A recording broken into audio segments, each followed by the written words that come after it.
Goeiedag en welkom by hierdie videobespreking van AFK 1501 se werkopdrag 2 semester 1. Ek is Aiden van Dijk, hierdie semester se kursusleier vir die module. Nou, in hierdie kort videobespreking gaan ek werkopdrag 2 bespreek, vraag per vraag, asook die instruksies, en ons gaan ook stil staan by die verskeie hulpbronne wat julle tot julle beskikking het om die opdrag te voltooi. Nou, dis baie belangrik dat julle hierdie video werklik doelgerig deurwerk en as ek die tyd neem om ander online sessies, die wat ons noem die interaktiewe leersessies by te woon, wat aanlyn geleenthede is waar julle vra, het sy oor die inhoud oor of die assessering regstreeks aan my en professor Fourie te kan vra. En so ek moet julle bedagsaam wees oor die verskeie hulpbronne tot julle beskikking vir die suksesvolle voltooiing van hierdie opdrag. Kom ons begin. Goed dan, ons begin dan heel bo by die instruksies. Nou, dit is uiters belangrik dat julle die instruksies doelgerig deurlees. Soveel studente huil groot krokodiltrane aan die einde van die semester in die jaar, omdat hulle bloot nie die instruksies nakom wat hard en duidelik bo aan die opdragte gekommunikeer word nie. Okay, goed, vir doeleindes van werkopdrag 2, semester 1 moet jy 2 vrae beantwoord vir 'n totaal van 50 punte. Vraag 1 tel 20 punte en vraag 2 tel 30 punte en dit bring ons by 50. Nou, e-reserve, soos julle weet, is beskikbaar by hierdie webadres. Dit is ook so gekommunikeer in studiebrief 101. Julle moet self sorg dat julle toegang het tot e-reserves, anders kontak my asseblief via e-pos. En dan moet jy ook natuurlik self die boek, die voorgeskrewe roman Die Radio aangekoop het. Dit is nie beskikbaar op e-reserves nie. Die sperdatum is 4de Maart om 11:00. Geen opdragte wat na die sperdatum ingedien word sal aanvaar word nie. Geen behalwe vir geldige mediese verskoning soos gekommunikeer deur Unisa se assesseringsbeleid. Ons is baie streng hieroor. Hierdie is 'n amptelike assessering, so jy moet dit asseblief ernstig opneem. Goed soos beerdkrag, rekenaarprobleme ensovoorts. Ons kan niks daaraan doen nie. Jy moet self die verantwoordelikheid neem om daardie probleme op te los of elders heen reis om jou opdrag betyds in te dien. En moet asseblief nie wag tot die laaste oomblik nie. Soos julle weet is my modules dalk 'n bietjie op en af, jy weet, en daar kan dinge fout gaan. Nommer 99 is almal tegelyk hulle opdragte wil indien. En let asseblief daarop, veral met die indiening van summatiewe assessering soos eksamenvraestelle. Alle skrifte sal met behulp van internet insagte waarin nagegaan word vir plagiaat en ander vorme van akademiese oneerlikheid, insluitend die gebruik van KI. KI is KI. Met ander woorde, ChatGPT, Gemini ensovoorts. Jy mag dit nie gebruik om antwoorde te genereer nie. Glo my, ons kan sien wanneer jy doen. Dit is nie moeilik om te bepaal of 'n student van KI gebruik gemaak het nie, as ook gebruik ons sagteware internet en soos ons sê, om na te gaan of die werk jou eie is. As dit nie jou eie is nie, sal jy gepenaliseer word en dit kan jy selfs aankla van akademiese oneerlikheid, wat kan lei tot akademiese verhoor, nevermind 'n nulpunt, en dit kan ook dan lei tot jou skorsing van enige tersiêre instansie in Suid-Afrika tot en met 10 jaar, So asseblief, moet nie kill nie, doen jou eie werk, moet nie van die internet af copy en paste nie, moenie opdragte op Telegram deel nie, moet nie Telegram eers gebruik nie. Telegram is nie, of Telegram althans, is nie 'n amptelike Unisa portaal nie. Studente verkoop ou vraestelle op daarop ensovoorts, ou antwoorde vir essays en assessering, en ons kan dit direk in internet insien en jy gaan gepenaliseer word. So asseblief doen jou eie werk. Geen handgeskrewe of geskandeerde dokumente mag ingedien word nie. Met ander woorde, as jy iets indien wat jy net nie kan lees nie, mag en sal ons dit nie nasien nie. Jy sal bloot 'n nulpunt kry. Moet dus nie iets tik, print, skandeer of met jou selfoon afneem en indien as 'n PDF nie. Internet kan dit nie lees nie. Jy kan dit slegs tik in 'n woordprosessor, soos ons sê, soos Microsoft Word en dis meer, en dan stoor dit as 'n PDF wanneer dit as 'n PDF indien. Slegs 'n PDF moet ingedien word. Geen handgeskrewe skrifte kan deur internet en gelees word nie, so asseblief. Moet dit nie eers waag nie, want jy gaan al die werk verniet doen en ons gaan net vir jou 'n 0 gee. jy moet met die indiening van jou opdrag die EULA vrywaring, dit en se EULA vrywaring aanvaar. So wanneer jy indien, gaan jy so boksie kry wat daar gaan staan for this submission to be sent to Turnitin, you must accept the Turnitin end user license agreement. As jy dit decline, gaan jy 'n opdrag kry, 'n boodskap kry wat sê awaiting EULA. Met ander woorde, ons kan dit ook nie aanvaar en nasien nie, want jy het gewoon nie die opdrag korrek ingedien nie. Turnitin het dan nie jou toestemming om dit te mag deurgaan en na te gaan vir plagiaat ensovoorts nie. So asseblief onthou om dit te doen. As jy sien daar staan awaiting EULA, moet jy jou indiening skrap en dit weer indien en dan die EULA vrywaring aanvaar. Baie belangrik. As die woorde report unavailable in die plek van die Turnitin persentasie verskyn, voldoen jou dokument nie aan die Turnitin vereistes nie.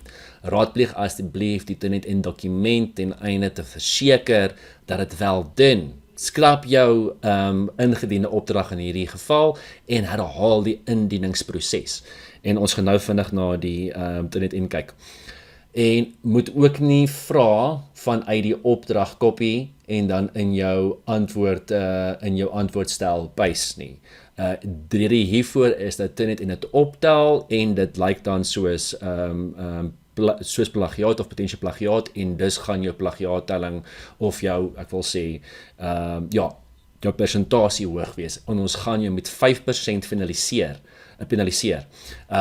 Indien jy die vraag van die opdrag afkopie en dan jou opdrag paste. So jy nommer bloot jou antwoord en jy begin met jou antwoord. Moet jy die vraag oortik nie, moet jy copy en paste nie, begin bloot met jou antwoord en nommer en gebruik dieselfde numeringstelsel as die opdrag, as die werkopdrag dokument.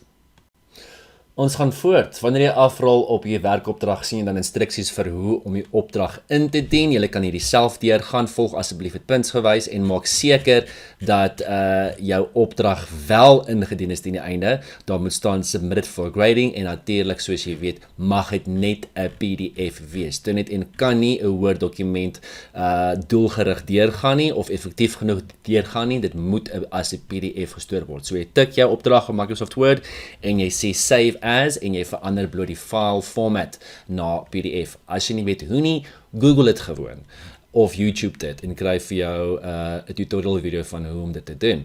Okay, vergewis jou asseblief met die vereistes en gebruik van Turnitin. Ek glo dat julle al 'n kursus deurgegaan het met oor die gebruik van Turnitin en ander emulation sagteware wat Unisa gebruik. Ons gebruik vir ons werkopdrag 2 en werkopdrag 3 die eksamenportefeulje. Dis nie eksamenvraestel nie, soos 'n vasgestelde eksamenvraestel van 4 ure nie, maar 'n portefeulje wat strek oor 'n bepaalde hoeveelheid tyd, byvoorbeeld 2 dae. Julle sal meer daarvan weet met werkopdrag 3. Ons gebruik slegs Turnitin. Nou, jy moet hierdie dokument aflaai en lees. Hierdie is beskikbaar deur die skakel op die werkopdrag te volg. Dit is ook beskikbaar in die announcements op die AFK 1501 My Modules blad en is ook beskikbaar op die blad onder die vouer werkopdrag 2 hulpbronne. So, jy het geen verskoning om te sê ek het nie geweet of ek weet nie wat Turnitin is nie. Gaan gewoon hierdeur. Nou, Turnitin is sagte ware wat nie noodwendig plagiaat uitwys nie, maar wat hulle praat van ooreenkomste of sogenaamde similarities. Goed, so as jy 'n teks parafraseer byvoorbeeld uit die radio uit, het sy dit woord vir woord aanhaal wat jy mag binne aanhalingstekens en natuurlik met die korrekte bronverwysing. So jy sê in die teks en ook in 'n bronnelys indien van toepassing waar die bron vandaan kom, dan het jy nie geplagieer nie.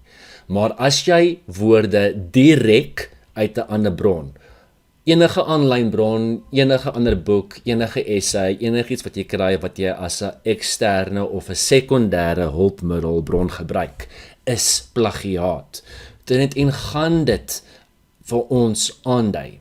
Ons besluit dan op grond van hoe jy die inligting gebruik het. Het jy genoegsame bronverwysings gegee om te sê hierdie is uit die radio uit, hierdie is uit die studiegids uit ensovoorts. Dat dit nie plagiaat is nie. So ook as jy iets parafraseer wat min of meer dieselfde is as 'n ander bron, byvoorbeeld 'n aanlyn boekresensie deur Louise Viljoen oor die boek Dorado. Maar jy verwys nie na Viljoen nie, dan is dit plagiaat. So dit net wys nie direk op plagiaat nie. Dit wys ooreenkomste, similarities na. En dit gee vir jou 'n persentasie. Moet jouself nie wild skrik of wit skrik aan daai persentasie nie, want jy kan 10,000 aanhalings hê, maar solank jy korrek daarna verwys deur middel van bronverwysings, dan plagieer jy nie. Ons en die nasieners gaan als na internet in, asook in jou opdrag om te bepaal of dit plagiaat is. As jy geplagieer het, as die werk nie jou eie is nie.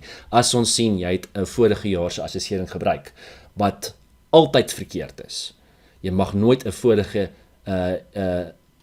assessering wat jy gekoop het of gekry het, sosiale media of waar ook al, gebruik nie, dit is nie jou eie werk nie. Gebruik slegs geldige bronne, soos aanlyn artikels, joernaalartikels, koerantberigte, resensies en die studiegids en dis meer. En sekere webwerwe. Ons gaan daai bronne na om te sien of dit wel plagiaat is. Maar is jou plig om deur hierdie dokument te gaan en jou te vergewis met wat dit in is en hoe dit werk en hoe jy die stappe moet uitvoer ten einde suksesvol in te dien. Ek herhaal, asseblief aanvaar die EULA vrywaring wanneer jy die opdrag indien. Daarsonder gaan jy 'n 0 kry omdat ons bloot nie jou opdrag kan nasien nie. En so kom ons uiteindelik by vraag 1 wat handel oor literêre fiksie en die kortverhaal. Instruksies: beantwoord al die onderstaande vrae. Nommer jou antwoorde ooreenkomstig met die vrae. Die vrae fokus op die literêre teorie in Leer Net 1 van die studiegids en die toepassing daarvan op die kortverhaal Melk 1980 deur die skrywer Elsa Joubert. Die verhaal Melk is beskikbaar as 'n e-reserve. Let op die puntetelling. Dit dien as 'n riglyn vir die lengte van jou antwoord. 'n Vraag wat byvoorbeeld 2 punte tel vereis 'n bondige antwoord van 1 tot 2 volsinne, altyd volsinne. Geen SMS-styl, geen bullets of afkappings en verkortings nie. Volsinne asseblief, hierdie is 'n taalmodule en jy moet sorgvuldig en effektief en logies kommunikeer. Terwyl vrae wat 3 of 4 punte tel effens vollediger verduideliking benodig. En staaf natuurlik jou antwoorde deur na spesifieke voorbeelde of gebeure uit die verhaal te verwys. Ek sal nou vertel wat ek daarmee bedoel. Goed, so ek het baie vrae hierdie semester oor wat moet ek leer, wat moet ek doen? Die studiegids en die aktiwiteite daarin is gelyk aan die formele lesings wat jy sou kry by 'n ander universiteit, soos die Universiteit van die Vrystaat, Noordwes Universiteit, Kaapstad, Stellenbosch ensovoorts. Onthou, Unisa is 'n afstands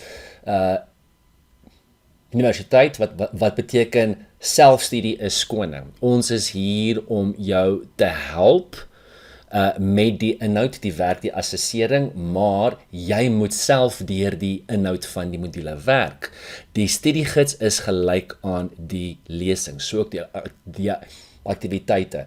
Jy gaan nie hierdie vrae kan beantwoord as jy nie self doelgerig en stelselmatig deur die leereenhede gewerk het om te sien, okay, wat is die letterkunde en hoe werk die analise van literêre fiksie nie? Want daarin word daar stap vir stap en doelgerig bespreek hoe 'n literêre teks aangepak, gelees, geanalyseer en geïnterpreteer moet word. Die aktiwiteite is daar vir jou eie wins. Jy moet dit doen om te bepaal of om die vaardighede, die nodige lees, dink en skryfvaardighede aan te leer wat in die studiegids bespreek word. Jy dien nie daar die aktiwiteite in nie. Dit is bloot ter oefening en ter voorbereiding vir die formatiewe assessering wat hierdie een is en die summatiewe assessering wat werkopdrag 3 is. So daarsonder kan jy nie die werk doen nie. Jy moet ook nie dink jy gaan vinnig die vraag gaan Google nie, want ons kan sien dat jy nie deur die studiegids gewerk het nie en nie beskik of oor die nodige denk, skryf en redeneringsvaardighede beskik nie.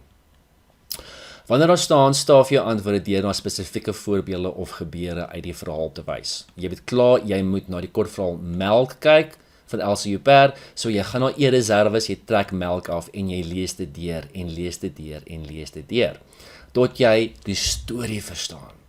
Gaan dan terug na leereenheid 1 toe, wat jy al hopelik baie deurdagtig deurgewerk het, en nou verstaan jy wat met die literêre boustene en dies meer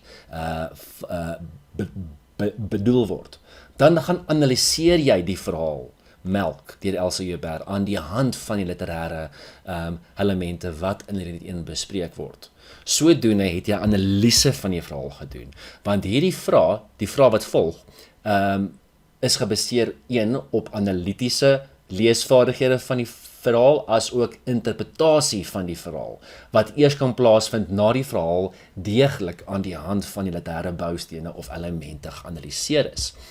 Dan, wanneer jy 'n vraag beantwoord, gee jy voorbeelde, jy haal voorbeelde uit die verhaal aan, en sê, ek dink die karakter doen dit, want, hier is die voorbeeld, en jy gaan haal 'n direkte aanhaling aan, met ander woorde, jy skryf dit woord vir woord neer, die voorbeeld uit die verhaal, binne aanhalingstekens, of jy parafraseer, deur te verduidelik wat in die verhaal aangaan, maar ek moet kan sien dat jy direk met die verhaal gewerk het, dat jy vertroud is met die kortverhaal.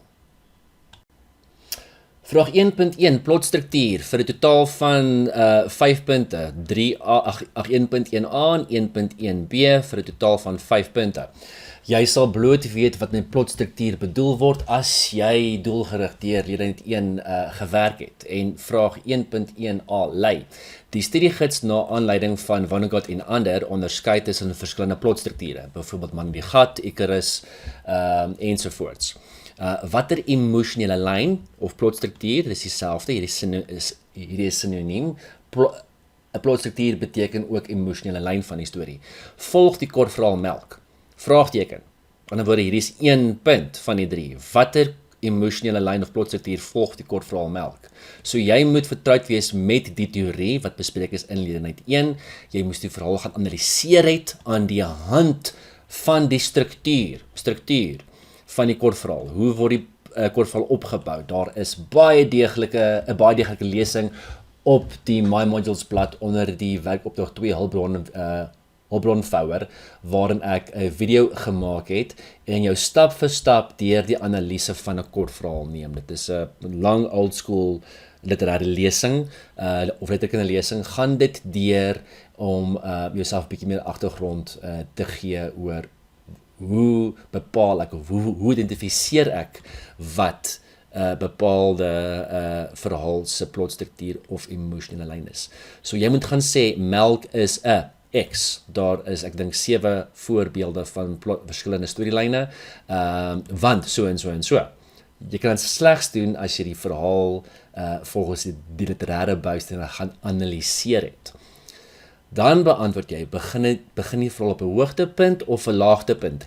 En, hoe eindig dit? Onthou, dit tel 3 punte. Die eerste punt is, watter plotstruktuur volg die verhaal? Begin die verhaal op 'n hoogtepunt of 'n laagtepunt? Hoe bepaal ek dit? Aan die hand van die strukturele analise wat ek reeds van die verhaal gedoen het. Dis vir 1 punt, en op watter punt eindig die verhaal? Op 'n laagtepunt of 'n hoogtepunt, en dit tel 3 punte. Dus moet jy die verhaal struktureel gaan analiseer om vraag 1.1 te beantwoord. 1.1b. Beskryf die klimaks van die verhaal. Klimaks, die hoogtepunt. Waar is die hoogtepunt? Dit het te doen met struktuur. Weereens moes jy die verhaal baie deeglik gaan analiseer het om die klimaks te kan identifiseer. Wat is die beslissende oomblik waar die spanning breek? 2 punte. So punt 1 is, waar is die klimaks? En dan moet jy 'n baie kort sinnetjie gee, onthou is 2 punte, so as ek bloot 1 tot of 2 tot 3 sinne althans. Wat is die beslissende oomblik waar die spanning breek? Waar breek die spanning? En motiveer jou antwoorde. Skryf, staaf jou antwoorde deur na spesifieke voorbeelde of gebeure uit die verhaal te verwys. Vraag 1.2 handel oor spanning. So jy gaan die kortverhaal Melk deur Elsie Joubert gaan analiseer aan die hand van spanning. Weereens verwys na die studiegids ten opsigte van wat spanning is en wat die doel daarvan is. Spanning is noodsaaklik in 'n kortverhaal. Bespreek kortliks hoe die skrywer van Melk die spanning verhoog deur middel van die vertragingstegniek, met ander woorde die uitstel van die klimaks. Verwys dan na een spesifieke handeling wat die vertragingstegniek gebruik maak. En dit tel 2 punte. Lees die vraag mooi. Bespreek hoe die skrywer van Melk die spanning verhoog deur middel van die vertragingstegniek. Ons vra dus nie wat die vertragingstegniek is nie. Ons sê self, die vertragingstegniek is die uitstel van die klimaks om spanning te verhoog. So jy moet sê hoe dit gedoen word en dan moet jy na een spesifieke voorbeeld wat handel of 'n spesifieke voorbeeld van die handeling wat vertragingstegniek gebruik. Wat word met handeling bedoel? Wat 'n karakter doen, dit wat 'n karakter doen. Handeling is een van die basiese literêre boustene of literêre elemente soos julle weet aan die hand van leer net 1. So gaan analiseer die verhaal volgens spanning en dan sê hy hoe word dit gedoen en gee ons ook 'n voorbeeld deur of direk aan te haal uit die verhaal of te parafraseer. Maar ons moet kan sien dat jy die teorie verstaan en kan toepas aan die verhaal en vir ons 'n logiese voorbeeld uit die verhaal gee om dit tentoon te stel. Vraag 1.3, die antagonis. 'n Antagonis is nie noodwendig 'n skurk nie, maar die persoon of krag wat in die pad van die protagonis staan. Bespreek wie of wat die grootste antagonis in die verhaal is. Motiveer jou antwoord, 2 punte. Nou, hier gaan jy dalk so effens bietjie meer moet navorsing doen as net die gebruik van die studiegids om te verstaan wat met die terme protagonis en antagonis bedoel word. Daar is genoegsame ekstra hulpbronne op die My Modules blad beskikbaar, inkluis 'n hele lesing oor die protagonis en ekstra notas oor die antagonis. Ek sal net vir julle wys waar om dit te vind, maar jy kan natuurlik ook hierdie literêre terme gaan Google en self navorsing doen. So jy moet verstaan wat dit is en jy moet bespreek in 2 sinne, bespreek wie of wat die grootste antagonis in die verhaal is en motiveer jou antwoord. So jy moet vir ons sê waarom en natuurlik dit ook jou argument motiveer deur voorbeelde uit die verhaal te gee. So gaan kyk asseblief na die hulpbronne op My Modules en jy kan dit selfs Google ook wat 'n protagonis en antagonis in die letterkunde is om jou te help met hierdie 2-punt-vraagie.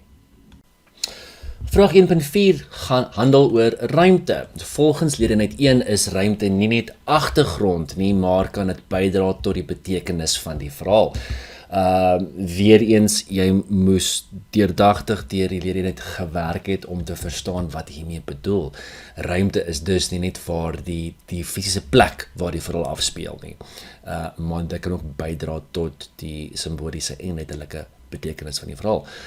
Vergelyk dan die kraamrigting in die hospitaal as ruimte met die motor waar die vroulike karakter verkrag word. Verduidelik die ironie daarin dat die moord juis in die hospitaal plaasvind. As jy nie verstaan wat met ironie bedoel word nie, doen 'n bietjie navorsing, gaan Google dit, veral ironie in die gebruik van die letterkunde of literêre ironie. En jy moet verduidelik waarom dit ironies is dat 'n moord in die hospitaal plaasvind. So jy gaan die verhaal moet analiseer en verstaan wat fisies gebeur, met ander woorde die storie, wat gebeur met die karakter, waarom gebeur dit en wat is die uiteindelike gevolg daarvan. En dan moet jy kan bepaal of kan sê hoekom dit ironies is, hoe hierdie 2 ruimtes teenoor mekaar staan. Vergelyk die kraamrigting hospitaal, dan wat gebeur gewoonlik in 'n kraamrigting as 'n ruimte met die motor waar 'n misdaad plaasgevind het. en verduidelik dan die ironie waarom die moord, 'n misdaad, juis in die hospitaal plaasvind. Vraag 1.5, fokalisering. Vanuit wie se perspektief of fokalisering, dan word watter fokalisering soek, neem die leser die gebeure in melk waar. Verduidelik kortliks hoe hierdie beperkte perspektief ons oordeel oor die verhaal gebeure beïnvloed. 3 punte. As jy nie vertrou dus met die term fokalisering nie, het jy nog nie doelgerig deur die studiegids gewerk nie. So jy moet bepaal aan die hand van die verhaalanalise uit wie se perspektief, watter karakter se perspektief of watter fokaliseringshoek ons die leser die gebeure in die verhaal waarneem. Dan moet jy verduidelik, hierdie is 1 punt, sien jy so 'n vraagteken, so hierdie is heel eerste punt. Verduidelik dan kortliks hoe hierdie beperkte perspektief, wat word bedoel hiermee? Met ander woorde, daar is 'n verhouding tussen fokalisering, die tipe fokalisering en of die perspektief waaruit vertel word of waaruit die verhaal waargeneem, verstaan word, beperk is en dan of nie.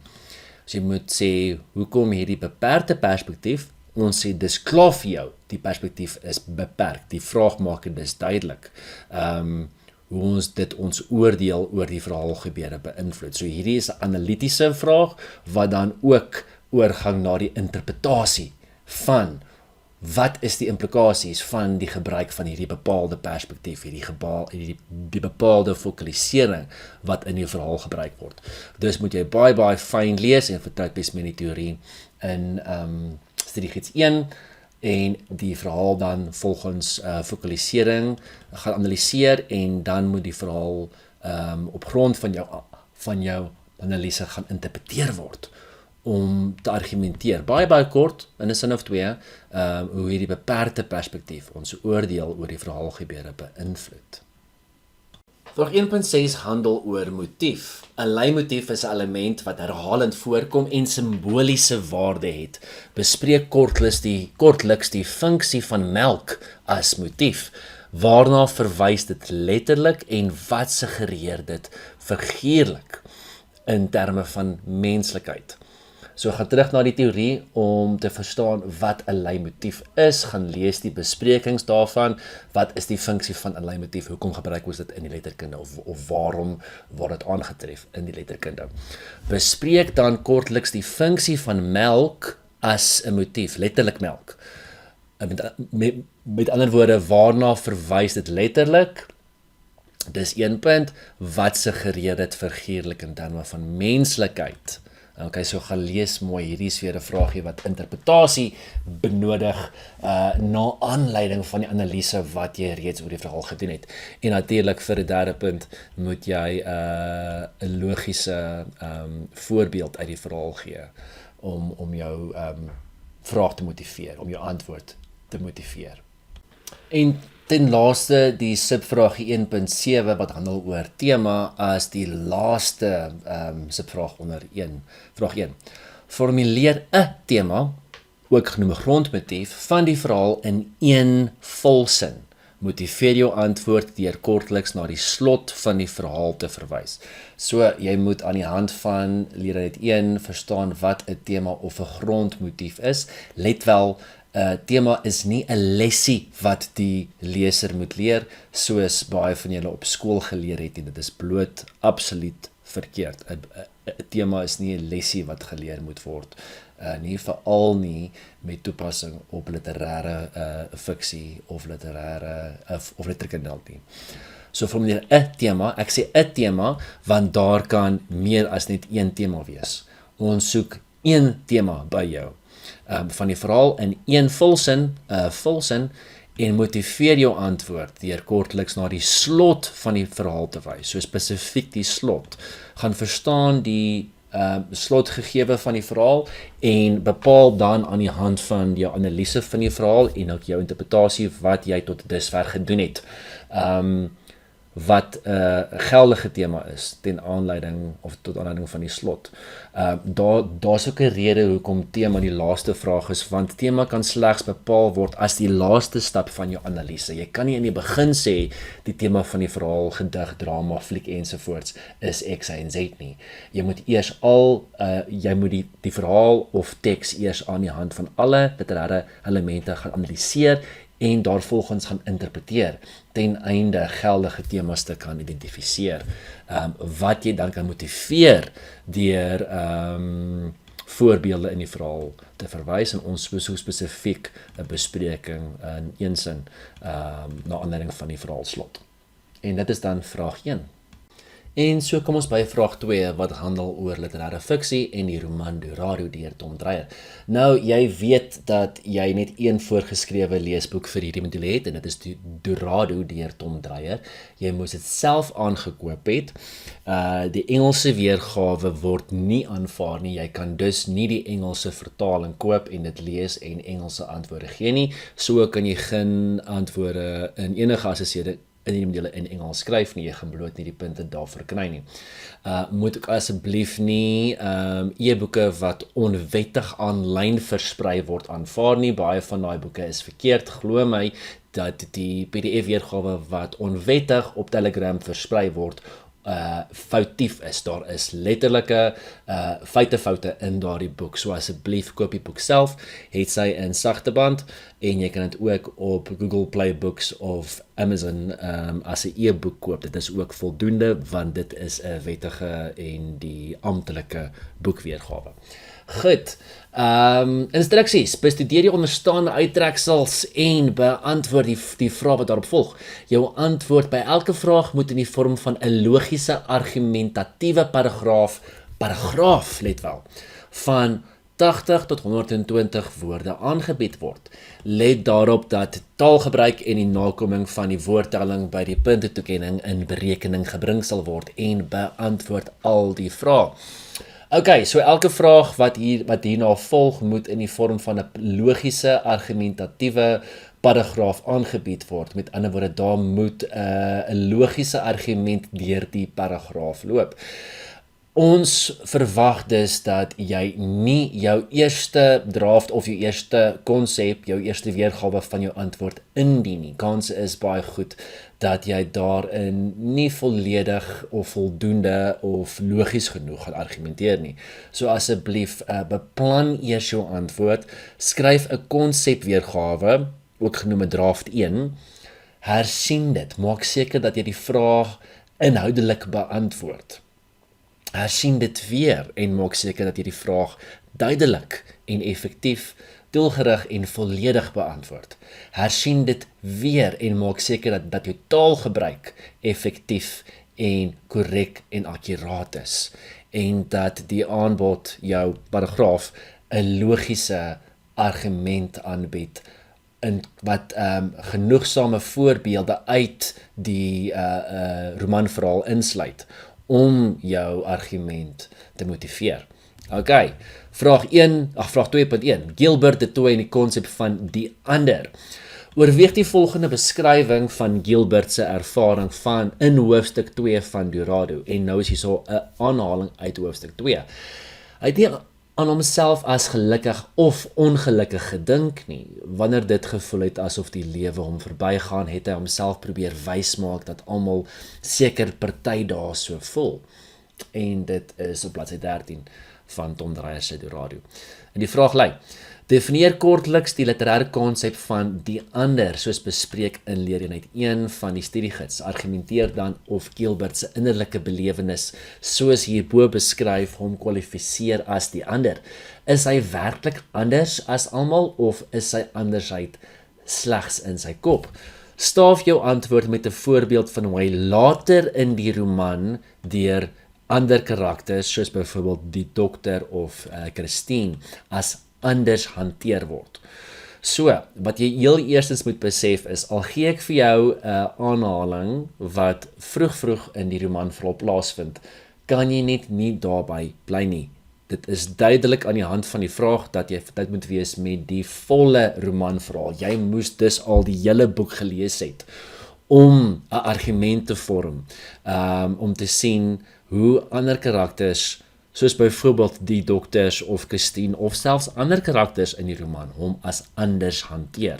Dan ook moet jy vertroud wees met die literêre teorie. Wat word bedoel met die literêre konsep van die ander? Dit word bespreek in Leer Net 1. Jy moet besef of begryp wat dit behels, wat dit is in die letterkunde, en dan moet jy dit ook kan toepas aan die hand van die romanverhaal. Jy moet dus die verhaal kan analiseer en interpreteer aan die hand van die literêre teorie wat bespreek is in Leereenheid 1.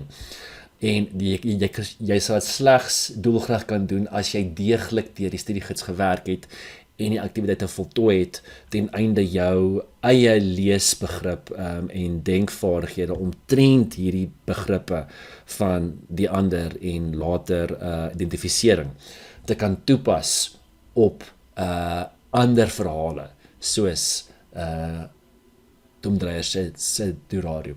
Goed, antwoord hierdie vraag in 80 tot 120 woorde, verwys na genoegsame voorbeelde in die romanverhaal, soos hierso, om jou antwoord te motiveer. En let op die puntetelling. Hierso sê ek vir jou presies hoe die punt, hoe die vraag, hoe jou antwoord bepunt nagesien gaan word. Dis die assesserings is baie deursigtig, omdat jy presies weet waarna jy moet kyk. Inhoud tel 6 punte, taal en styl, met ander woorde, is jou aanbod, is jou paragraaf goed geredigeer? Is die taalgebruik en taalbeheersing ensovoorts deeglik, effektief en logies, asook effektief korrek, en ook die woordtelling. Ons trek punte af as jy te minder as 80, meer as 120 woorde skryf, so asseblief beplan goed en herskryf. En natuurlik kom het by 'n punt van 10 uit vir vraag 2.1 oor die ander in Tom Dreyer se Durarium. Okay, vraag 2.2. Identifisering en sintuiglike ervaring. Lees die volgende gedeelte uit hoofstuk 1 van Durarium. Hy wil net oor die drempel tree toe 'n bekende geluid hom laat vassteek. Dis 'n gesis of 'n geritsel, soos 'n dringende gefluister. En nou kom daar die welbekende reuk ook by, die reuk van seewater waarin jellyvisse dobber. En dis bladsy 10 van Dreyer se Durarium. Volgens Burger 2018 vind identifisering plaas wanneer die leser die karakter se belewenis deur fyn sensoriese detail deel. Ek herhaal, volgens Burger, hierdie is die teorie in die studiegids, vind identifisering plaas wanneer die leser die karakter se belewenis deur fyn sensoriese detail deel. Identifisering is dus nie noodwendig dat ek kan met die karakter vereenselwig nie. Want ons kan moontlik nie met 'n karakter soos Gilbert de Tooy in Durarium vereenselwig nie. Identifisering is wanneer die leser die karakter se belewenis deur sensoriese detail kan deel, kan meemaak. Bespreek in 'n paragraaf hoe die skrywer in hierdie spesifieke uittreksel hierbo, spesifieke sintuie inspan om die leser te dwing om Gilbert se hallusinasies as 'n werklikheid te ervaar. Wat se hallusinasies praat ek van? Jy gaan die roman moet lees en ook die bespreking daarvan in Leereenheid 2 om te verstaan watter hallusinasies Gilbert het en indien dit werklik hallusinasies is of nie. Waarom is hierdie tegniek noodsaaklik? Met ander woorde, identifiseringstegniek, om die leser te laat identifiseer met 'n karakter wat dalk as mal beskou word. Weereens, jy kan dus nie hierdie vraag antwoord op grond van hierdie kort aanhaling nie. Jy gaan die hele roman moet lees en verstaan en ook natuurlik kan analiseer aan die hand van die literêre teorie in Leereenheid 1 en so ook die bespreking van die roman, baie deeglike bespreking van die roman in Leereenheid 2.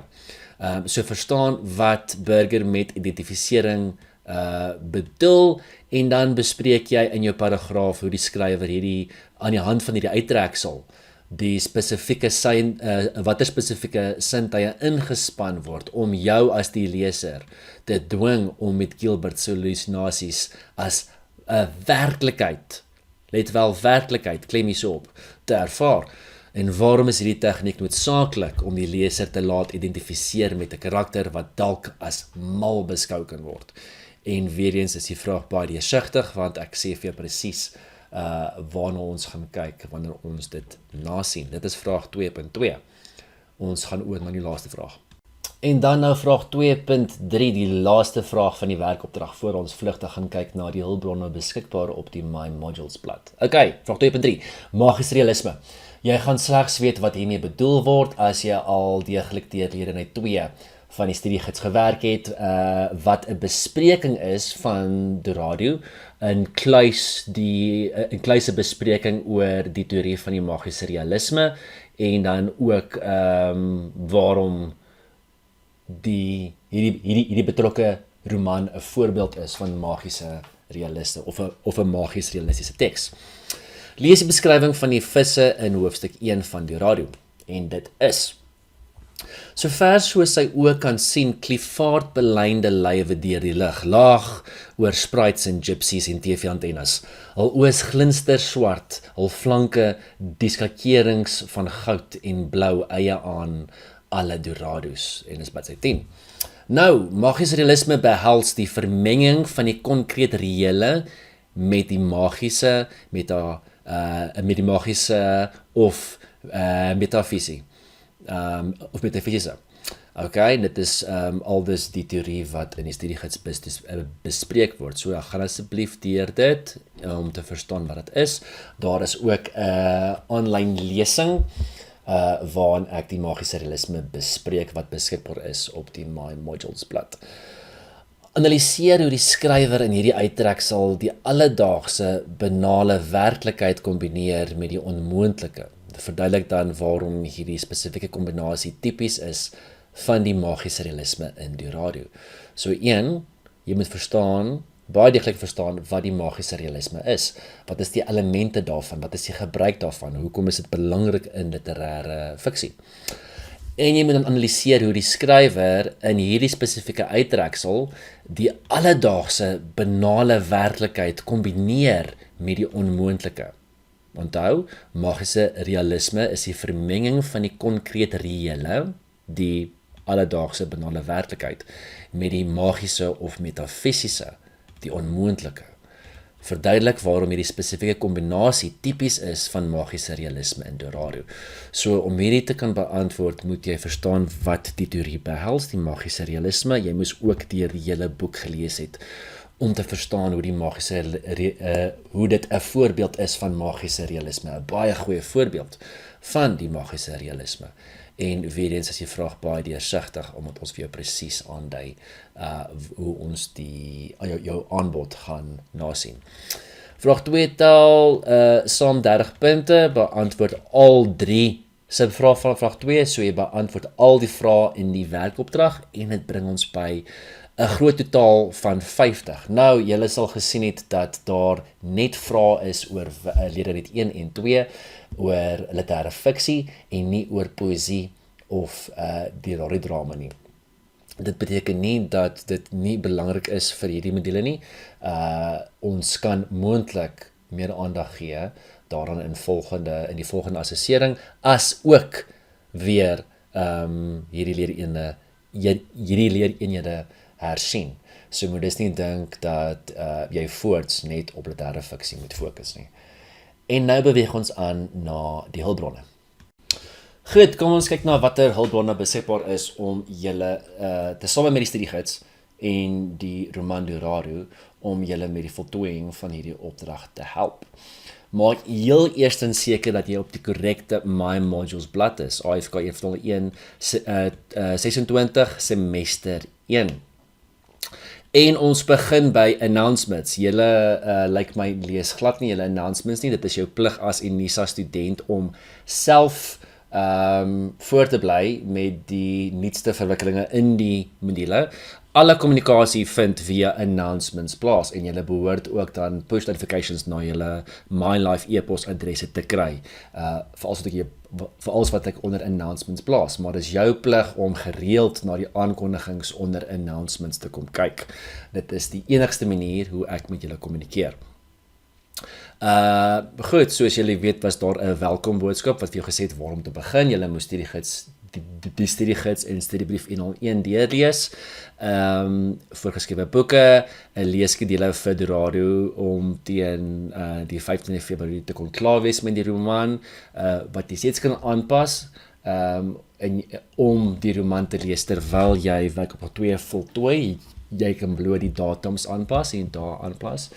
En hoe om jou dosent te kontak. Onthou, ons maak net van e-posse en my modules gebruik. Jy kan slegs vir my en professor Fourie via e-pos deur jou amptelike MyLife Unisa e-posadres kontak, nie deur Gmail of Yahoo ensovoorts nie. Ons gaan dit bloot nie antwoord nie. Ons mag nie daarop antwoord nie.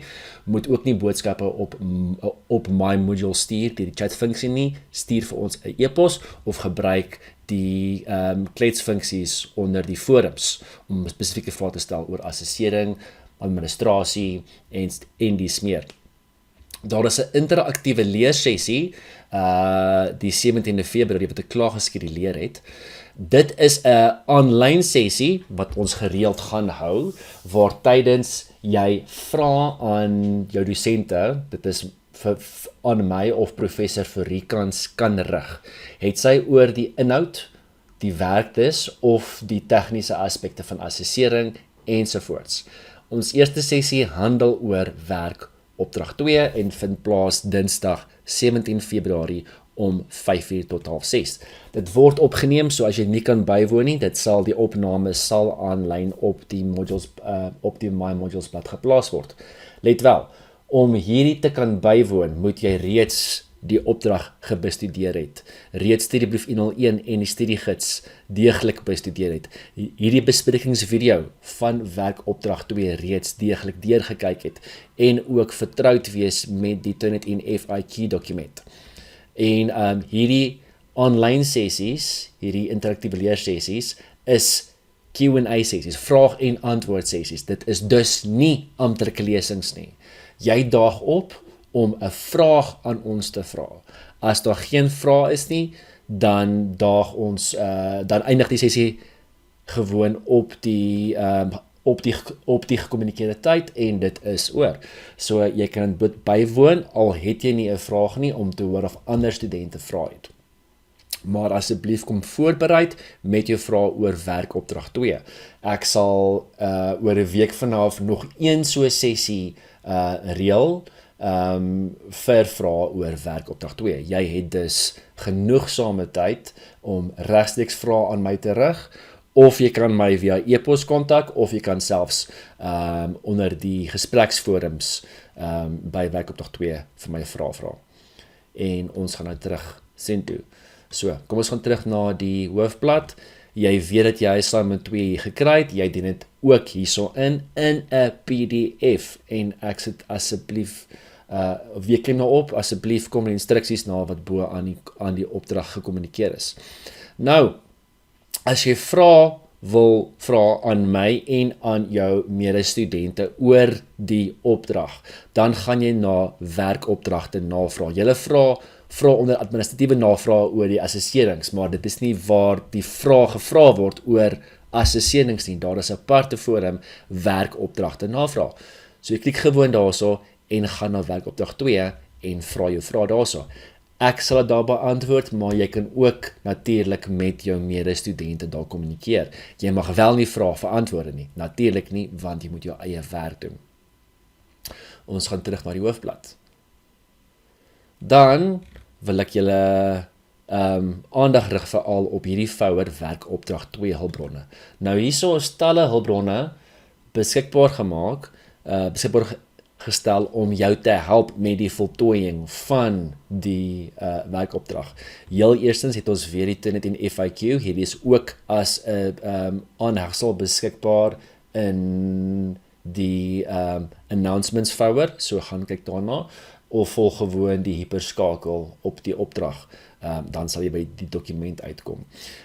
Hierso is notas oor kortverhaal analise insluitend die analise van kortverhaal op grond van plotstruktuur en ek gebruik die voorbeeldverhaal sjabloon wat as 'n e-reserve beskikbaar is.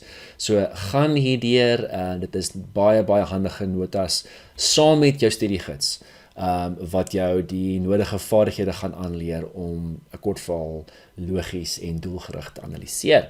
En hierso is 'n lesing oor die kortverhaal analise, Bottervis en die Jam. So 'n volwaardige, ek wil sê old school literêre lesing.